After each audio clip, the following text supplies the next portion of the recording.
mu yem donc ñoo ngi leen di gërëm di leen wax aussi ne leen Djibril Fall bi ngeen xamoon ak bi ngeen gunge boobu tey jii la gën a réaffirmer sa position incha allah sunu xel xalaatul ñuy nekk ci leneen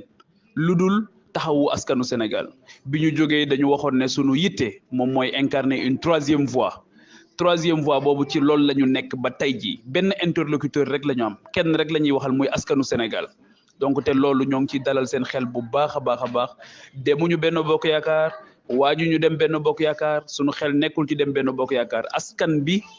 rek la ñu yittewoo askan bi rek moom mooy suñu préoccupation loolu ñoo ngi leen koy wax di ci dalal seen xel di leen wax ne leen incha allah li nekk ci suñu kanam moo gën a màgg fuuf te jàpp nañu ne liggéey baa ngi doog a tàmbali waaw li ñu bëgg nag moom Masamba mënuñu ko jox ma Demba mënuñu ko jox sunu njàmbarte ak sunu dogu ak sunu taxawaay laaj ko ki nga xamante ni moom mooy sunu borom loolu ko li ñu bëgg moom moo ko amee donc Masamba amu ko ma Demba amu ko